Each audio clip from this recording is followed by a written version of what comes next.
Welcome back, all my dear students, to the channel. I hope you are doing well in your studies. It's long time since we met in the last chapter.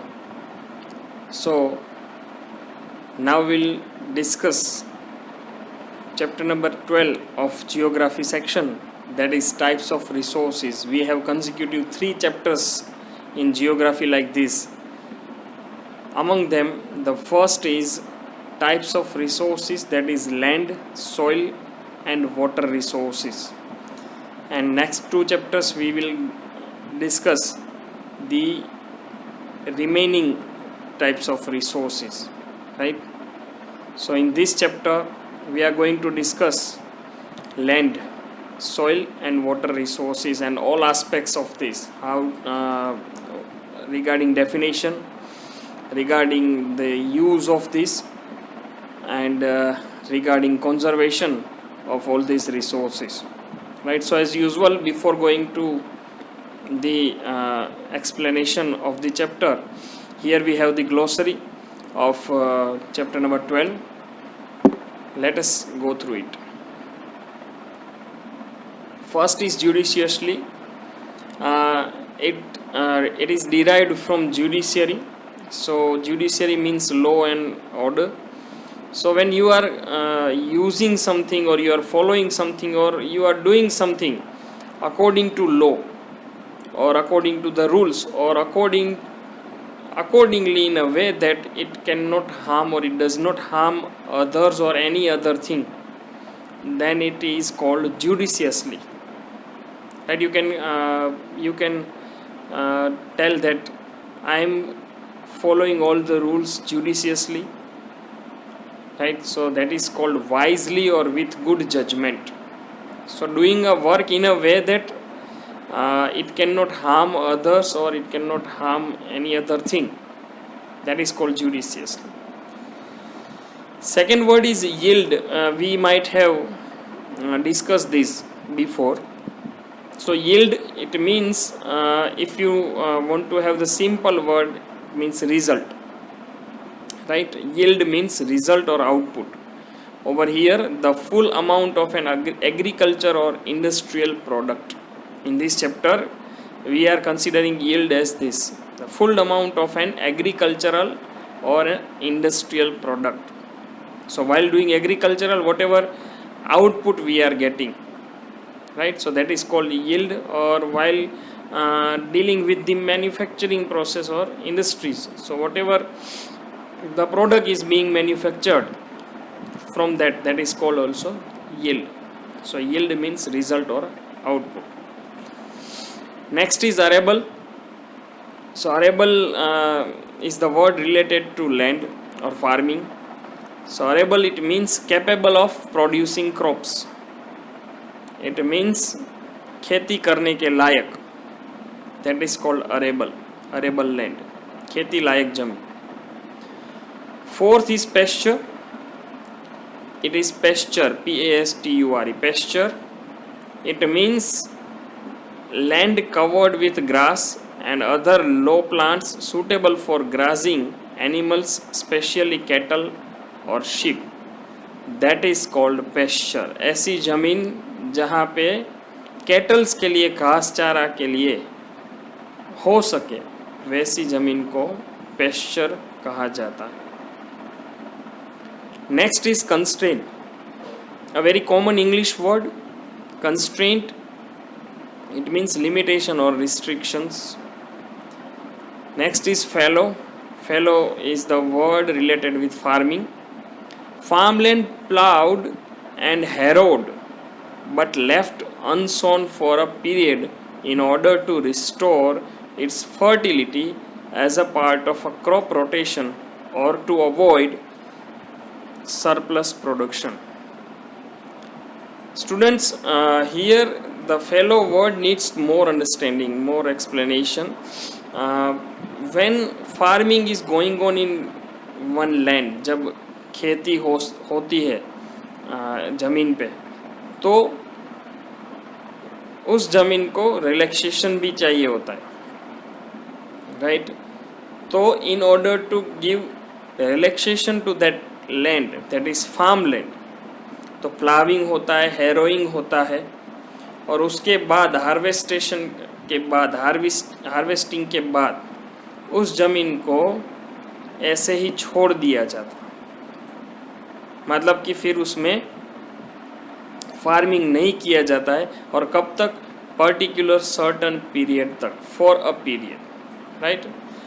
क्या उसका उद्देश्य है? What is the purpose? To restore its fertility, उसकी fertility वापस लाने के लिए, as a part of crop rotation, या फिर क्रॉप रोटेट करने के लिए। कोई एक क्रॉप उगाया है और दूसरा क्रॉप उगाना है, तो that land should be left fallow, right. और to avoid surplus production. Surplus production it means किसी भी ज़मीन पे अगर कंटिन्यूस प्रोडक्शन करेंगे या फिर ज़्यादा प्रोडक्शन करेंगे तो उस obviously nutrients of that land will be absorb and that land as a result that land will be infertile. So to avoid surplus production also fallow is done, right. माने harvesting के बाद या कुछ procedure, कुछ cycles के बाद उसको ऐसे ही छोड़ देना ज़मीन को, that is called fallow. Next is fodder, FODDER, that is food for cattle, पशु चारा जिसको कहते हैं, that is fodder. Next is plateau, as you know an area of relatively level high ground, height पे जो एरिया है that is called plateaus. Clear. Steep, steep it means extreme और excessive, अति जिसको कहते हैं, बहुत ही. It is a very steep slope that we can not even climb to this slope. So बहुत ही ढलान है. It is a normal slope and this is steep slope, right. So that is steep. Next is boulders. Read the spelling again, boulders, right. A large rock, typically one that has been worn smooth by erosion. ध्यान से सुनिएगा, बहुत बड़ा पत्थर या normal से बड़ा पत्थर जो इरोजन की वजह से या इरोजन से वो वेयर आउट हो चुका है. वेयर आउट माने घिसना, तो वो इतना घिस गया है कि वो स्मूथ हो गया है और वो बोल्डर्स बन के गिरता. तो जब लैंडफॉल होता है, जब भूस्खलन, जब हम जिसको कहते हैं, तब जो पत्थर गिरते हैं उसको हम बोल्डर्स कहते हैं, राइट. इरोजन की वजह से, इरोजन आपको पता है, right. Removal of the upper layer of the soil और land, that is called erosion. तो इरोजन की वजह से, because of erosion, the large rock वो वेयर आउट होकर स्मूथ होकर गिरता है, that is called boulders. Next is delicate. So you know that delicate means soft, it requires sensitive और careful handling. Next is erosion, right. Erosion, it means gradual or slow wear away of soil, rock और land. जमीन का ऊपरी हिस्सा या फिर पत्थर, उसका वातावरण की वजह से धीरे धीरे उखड़ जाना उसके लेयर का, तो उसको कहते हैं इरोड, और erosion is the noun of that, right. Next is accumulation. To accumulate it means इकट्ठा होना. So accumulation over here is gradual gathering of something. कुछ चीज़ों का, कोई भी चीज़ का धीरे धीरे इकट्ठा होना, that is called accumulation. Clear? Next is debris. Debris माने कचरा, trash और waste. Mosses and lichens. Moss is a small flowerless green plant that lacks true roots. Fog जिसको हम कहते हैं, right? पानी के ऊपर होता है मोसिस, स्मॉल, काफ़ी छोटा सा, फ्लावर नहीं होते हैं जिसके फल फ्रूट, वैसा एक ग्रीन प्लांट जिसमें रूट्स नहीं होते, that is called mosses. Lichens, algae and fungi, fungus आप पता है आपको, that is lichens. Humus, humus एक ऐसा ऑर्गेनिक मटेरियल है that is found in soil formed by the decay of living organisms, specially plants. जो सड़े हुए प्लांट्स होते हैं उससे बनता है एक ऑर्गेनिक मटेरियल जिसको कहते हैं ह्यूमस। उसका भी यूज़ है ये चैप्टर में। Shale, shale means soft sedimentary rock that can be split easily into fragile slab. ऐसा सॉफ्ट, ऐसा नरम पत्थर जिसको हम शेल कहते हैं, वो इजीली पत्थर तोड़ा जा सकता है या उसको अलग अलग सॉफ्ट स्लैब्स में, हिस्सों में उसको हम काट सकते हैं, तोड़ सकते हैं, अलग कर सकते हैं। That is called shale. Next is अरेट।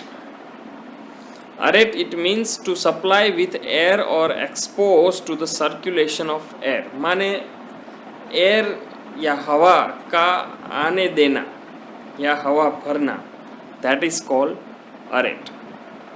Clear? So it was the vacuum was aerated then, right? तो वैक्यूम था उसमें फिर अरेट किया गया। नेक्स्ट इज बरो, BURROW, बरो। A hole or tunnel dug by a small animal like rabbit for dwelling। Rabbit है, worms है, जो रहने के लिए टनल बनाते हैं या छोटे छोटे होल्स बनाते हैं, दैट इज कॉल्ड बरोइंग। वो कहते हैं बरो। ये सिंपल वर्ड्स में हम होल कहते हैं, but geographically there is a word scientifically burrow. Silt, it is a scientific word, you might have studied this. Deposits of clay or fine sand at the bottom of flowing water। बहते हुए पानी के bottom में या पानी के bottom में जब बहुत ही फाइन स्मूथ रेत जब इकट्ठी होती है, डिपॉजिट होती है, that is called silt. Next is crystallite, जो चमकदार होता है, स्फटिक जिसको बोलते हैं, कंपोज्ड ऑफ क्रिस्टल्स, क्रिस्टल से बना हुआ होता है, उसको कहते हैं क्रिस्टलाइट। इग्नियस, आग से रिलेटेड वर्ड है igneous, that is a rock having solidified from lava और मैग्मा। लावा या मैग्मा से बना हुआ पत्थर जिसको कहते हैं इग्नियस, राइट? इग्नियस रॉक भी कहते हैं। Next is laterite. लेटराइट जमीन का प्रकार है, reddish clayey material, hard when dry, sometimes use for building. Laterite soil ऐसी सॉइल होती है जो लाल कलर की होती है और मिट्टी के जैसा मटेरियल होता है। When ever it is hard, when ever it is dried, it becomes hard. जब वो सूख जाती है तो वो सख्त हो जाती है, और कभी कभी बिल्डिंग मटेरियल के तौर पे भी उसको इस्तेमाल किया जाता है। लेटराइट, रेडिश क्लेई मटेरियल, तो you can assume that in the manufacturing of नलिया, right, roofing, so in that laterite soil is use reddish soil. Contour, pattern जिसको हम कहते हैं, पैटर्न, representing और बाउंडिंग द शेप और फॉर्म ऑफ समथिंग, किसी एक पैटर्न के आकार को दर्शाना, that is called contour, right? So as an example, she was driving her finger to the contour in her face, right? तो कहीं कुछ शेप जो है, कहीं कोई पैटर्न है, वो पैटर्न को रिप्रेजेंट करना, that is contour. Ripe, you know very well, fruit या ग्रेन के लिए होता है, पका हुआ। Ready for harvesting and eating, खाने के लिए या हार्वेस्ट करने के लिए रेडी होता है जो चीज़, that is called ripe. Ripen actually the word है, सो राइपन मीन्स पका हुआ। Next is deficient. डेफिशिएंट का मतलब होता है अधूरा या कुछ भूल है, पार्शियल, इनकम्प्लीट या imperfect, that is deficient. Next is bare. Bare का मतलब होता है अनकवर्ड, खुला, दैट इज बेयर। अगर ज़मीन के लिए यूज़ है तो बंजर ज़मीन भी होती है, क्योंकि बंजर ज़मीन पे कुछ उगता नहीं है, तो उसके लिए भी बेयर वर्ड होता है। मल्चिंग, मल्चिंग का मतलब ऐसा होता है कि अ मटीरियल, जैसे कि डिकेइंग लीव्स, अनयूज्ड या यूजलेस लीव्स, स्प्रेड अराउंड और over a plant to enrich the soil. Soil को एनरिच करने के लिए प्लांट और उसके आसपास डिकेड लीव्स जो है वो फैले हुए होना, that is called mulching. Mulching एक ऐसी प्रोसीजर है जो सॉइल कंजर्वेशन के लिए की जाती है, वो हम इस चैप्टर में डिस्कस करेंगे। Legumes, the pronunciation is legumes, any plant that has seeds in long pods. Legumes का मतलब होता है ऐसे कोई भी प्लांट जिसके सीड्स उसके लॉन्ग पोड्स में हो। For example peas and beans, तो जो हिंदी में हम कहते हैं कठोड़, कठोड़ जो होते हैं, राइट, मूंग है, राइट, वो जो है वो पीस एंड बीन्स, फटाना जिसको बोलते हैं, वो लेग्यूम्स है। मोलस्क, मोलस्क एक क्रीचर का नाम है, animal, any creature with a soft body that is not divided into different sections and usually a hard outer shell. Mollusc ऐसे जनरली जीव है जो पानी और ज़मीन दोनों पे रहते हैं, जनरली ज़्यादा टाइम पानी में रहते हैं। उसकी सॉफ्ट बॉडी होती है, और वो बॉडी जैसे हमारे हैंड्स है, हेड है, लेग्स है, तो हमारा बॉडी जो है वो डिफरेंट सेक्शंस में डिवाइडेड है। बट मोलस्क का बॉडी एक ही होता है, सेक्शंस में डिवाइडेड नहीं होता है। और वो शेल का छिप जिसको कहते हैं, शंख, उसका या ऐसे कोई पदार्थ इस सब्सटेंस का यूज़ करते हैं खुद को कवर करने के लिए, तो उसका आउटर शेल होता है वो हार्ड होता है, that is called mollusc. Clear? Coral reef, परवाड़ा जिसको हम बोलते हैं, a ridge of rock in the sea formed by the growth and deposit of coral. Coral की वजह से जमीन बनती है, सी जो होते हैं उसमें दरिया में कोरल होते हैं, कोरल, और कोरल की वजह से ही रॉक बनता है दरिया में, राइट, तो उसको कहते हैं कोरल रीफ। हार्नेस का मतलब होता है नेचुरल रिसोर्सेज के रिलेटेड वर्ड है, कंट्रोल करना और उसका यूज़ करना, तो वाटर रिसोर्सेज में हार्नेसिंग का भी आएगा, वो हम डिस्कस करेंगे चैप्टर में। Hollows, it means a hole और डिप्रेशन इन समथिंग, राइट, तो होलोज का मतलब है होल। पेरेनियल, हर साल या सालों साल या 12 महीने।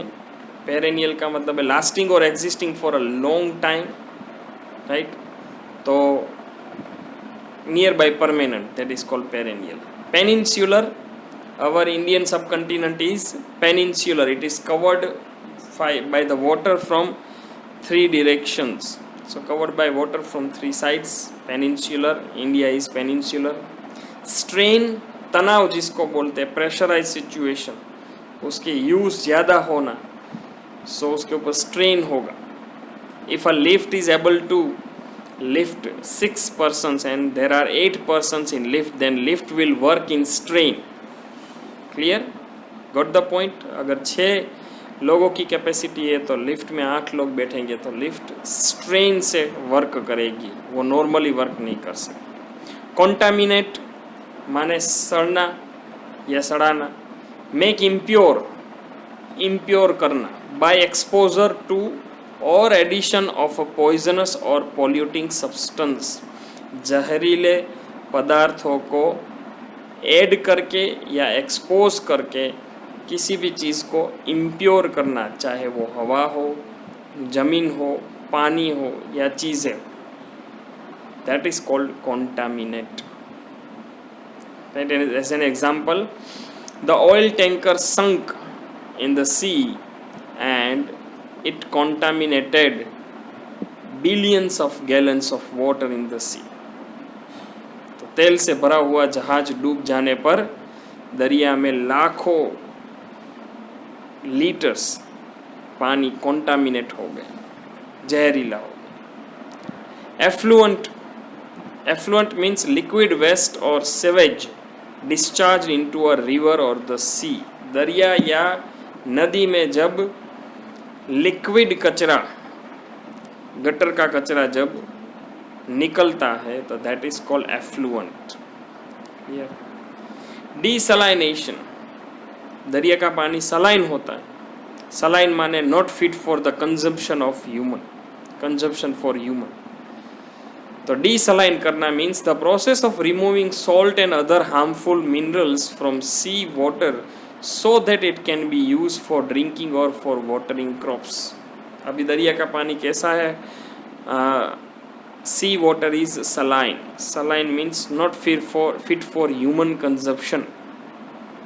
तो डीसलाइनेशन मीन्स उसमें से नमक माने सॉल्ट और कुछ जहरीले ऐसे मिनरल्स है जो हमें नुकसान पहुंचा सकते हैं, वैसे मिनरल्स को पानी में से अलग करना। किसके पानी में से?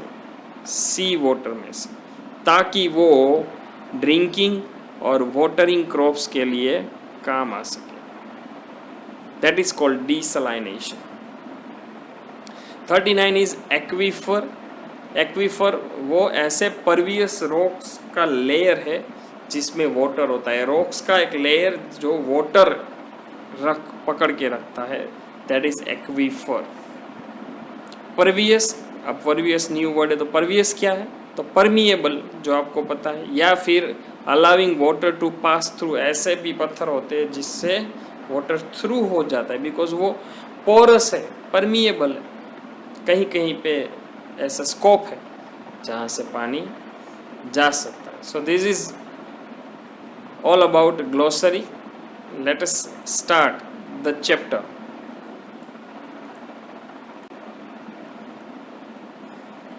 Welcome back. Chapter number 12, as we discuss natural resources, that is land, soil and water resources. Dear children, when we speak or listen the word resources, we should be alert regarding that even use or even conservation.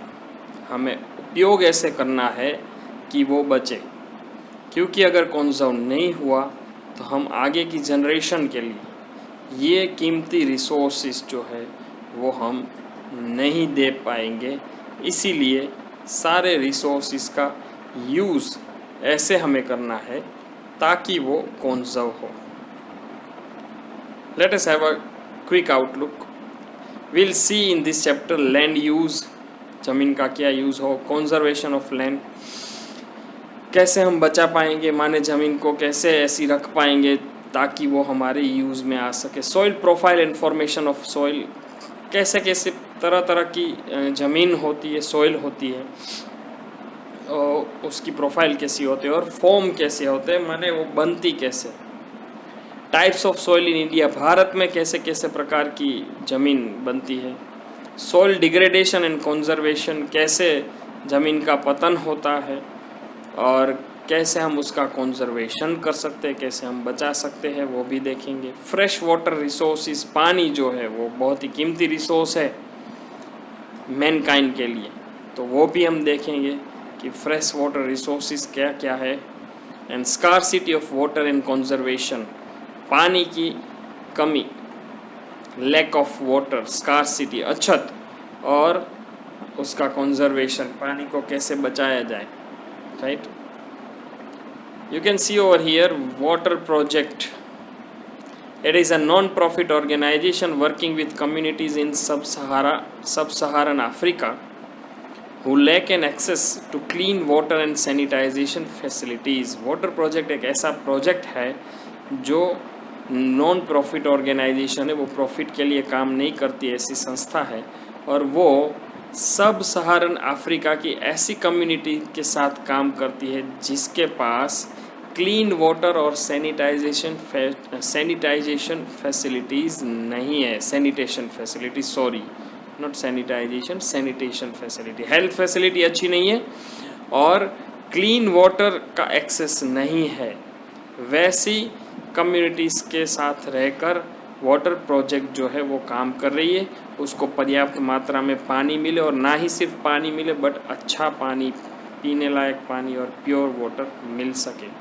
The project works within the country with local teams, वो local teams के साथ काम करता है project, and partners to develop clean water programmes.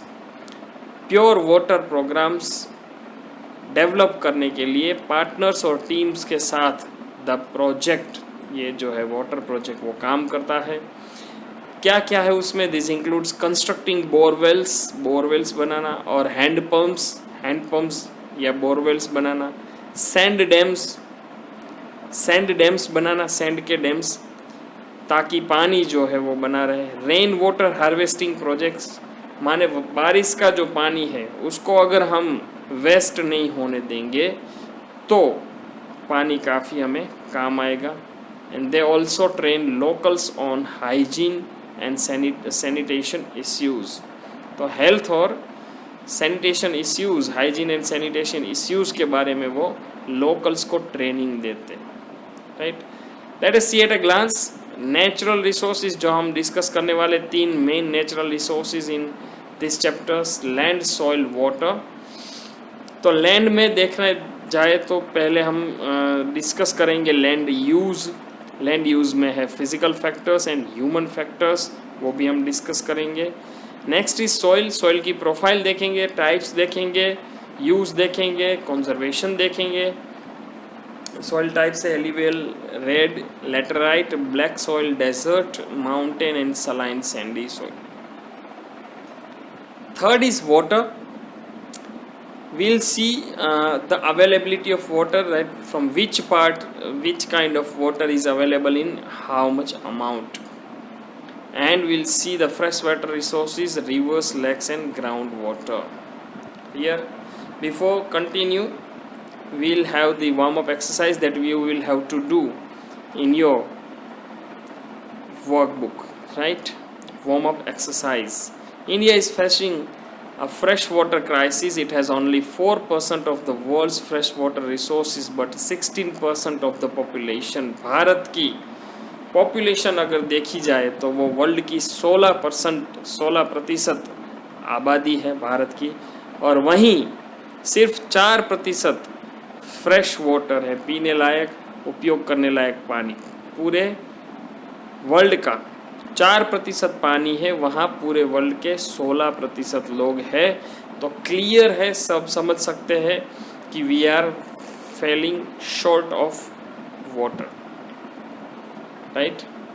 तो हमें ये देखना है that 76 million Indians do not have access to safe drinking water. 76 million लोग ऐसे हैं जो इंडिया में ऐसे हैं जिनको सेफ ड्रिंकिंग वाटर, ऐसा पानी जिसके पीने से हमें कोई बीमारी ना हो, वैसा पानी 76 बिलियन लोगों को नहीं मिल पा रहा है। That women spent close to 150 million work days. वहाँ इंडिया की विमेन 150 मिलियन वर्क डेज, ये कोई एक की बात नहीं है, सारी उन महिलाओं की बात है जो अपने घर से काफ़ी दूर पानी लेने के लिए जाती है। एवरी ईयर, हर साल, इन फेचिंग एंड कैरिंग वाटर, पानी लेने और उठाने जाते, उसमें 150 मिलियन वर्क डेज लगते हैं। 150 million. This is equivalent to a national loss of in rupees 10 billion in income, right.